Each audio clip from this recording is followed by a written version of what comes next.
You're sitting across from someone, close, closer than you normally get to another human being, and then, without any logical justification, you press your face against their face, your lips against their lips. You stay like that for a moment, maybe longer. Then you separate, and you both act like that was a completely normal thing to do. And it is normal. To you. To almost everyone you've ever met. Kissing feels so natural, so obvious, so deeply human that most people have never once stopped to ask the question that should genuinely be sitting right at the front of your mind. Why do we do that? Not who invented it, not when it started. Why? What is the actual biological point of pressing two human mouths together?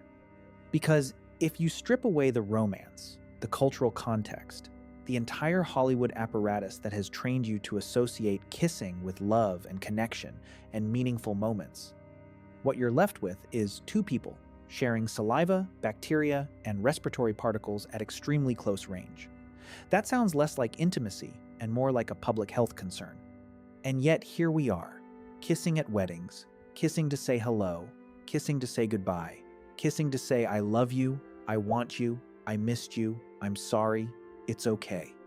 We have built an entire emotional vocabulary around a behavior whose origin is one of the most surprising, most misunderstood, and most quietly fascinating stories in all of human prehistory. Let's start by destroying a comfortable assumption.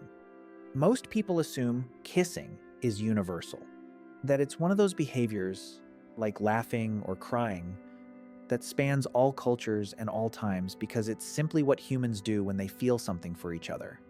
It isn't. A landmark study published in 2015 surveyed 168 cultures around the world with detailed ethnographic records and looked for evidence of romantic kissing. Not ritual kissing, not greeting kisses, but the intimate mouth-to-mouth contact associated with romantic or sexual connection. The result was striking. Fewer than half of the cultures surveyed practiced it. Among hunter-gatherer societies specifically, the ones whose way of life most closely resembles how humans lived for the vast majority of our existence, the figure was even lower. Several cultures, when first encountered by Western researchers, found the concept of romantic kissing repulsive, not unfamiliar, repulsive. The Tsonga people of southern Africa reportedly called it eating each other's saliva. The Lepcha people of the Himalayas regarded it with genuine disgust. A Siberian group encountered by early anthropologists expressed something close to horror at the description. So, kissing is not an ancient universal human behavior hardwired into our biology from the beginning. It is something more interesting than that.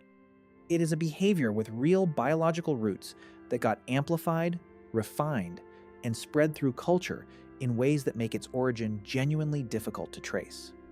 And when you do trace it, what you find is not what anyone expects. Here's where the story starts. The closest thing to a biological origin of kissing almost certainly isn't romance. It's food. Our closest living relatives, chimpanzees and bonobos, engage in a behavior called kiss feeding. A mother chews food until it is soft and partially digested, then transfers it directly to her infant mouth to mouth. It is nutritional, it is practical, and it is, in the most literal sense, the prototype of a kiss. This behavior appears across dozens of mammal species. It predates humans by tens of millions of years. And in early human communities, before the development of tools suitable for preparing soft food for infants, and before the understanding of weaning nutrition that came much later, it would have been essential. Infants who received pre-chewed food from their mothers survived at higher rates. The mouth-to-mouth transfer of nutrition was not affection, it was survival. But here's the thing about behaviors that begin as survival mechanisms. Over enough time, over enough generations, the behavior starts to carry meaning beyond its original function. The close physical proximity, the breath, the warmth, the transfer of something from one body to another, the neurochemistry triggered by that level of intimacy. These things do not stay neutral. The brain is an association engine. It connects the comfort of closeness to the act itself. Eventually, the act starts generating the comfort independent of the food transfer. This is almost certainly how kissing as an expression of affection was born, not invented, not decided upon. Accumulated, slowly, through the same process by which every other fundamental human behavior has ever emerged. experience repeated across generations until it became instinct. So, when does kissing show up in the historical record? The oldest written reference to kissing as a deliberate human practice appears in ancient Indian texts, specifically in Vedic Sanskrit literature dating to approximately 1500 BC. The texts describe pressing lips together as a way of expressing affection, not as something exotic or unusual, as something that requires no explanation to the reader. That last detail matters. When a behavior shows up in an ancient text without explanation, it means the behavior was already ordinary enough that no one needed it defined. The kissing was already old by 1500 BC. Ancient Egyptian art contains what some researchers interpret as depictions of kissing. Mesopotamian texts reference it. Ancient Greek and Roman literature treat it as entirely unremarkable. The Romans actually developed a taxonomy of kisses. They had separate words for a kiss on the hand or cheek, a kiss between friends or family, and the deeply intimate kiss between lovers. A civilization that bothers to build a vocabulary for different categories of a behavior is a civilization for whom that behavior is not new. But all of this is the written record, which only begins a few thousand years ago. Before that, we are working from biological evidence, and the biological evidence is unexpectedly rich. Here's what your body does when you kiss someone, and why it matters. The moment of a kiss triggers a release of 3 specific neurochemicals simultaneously.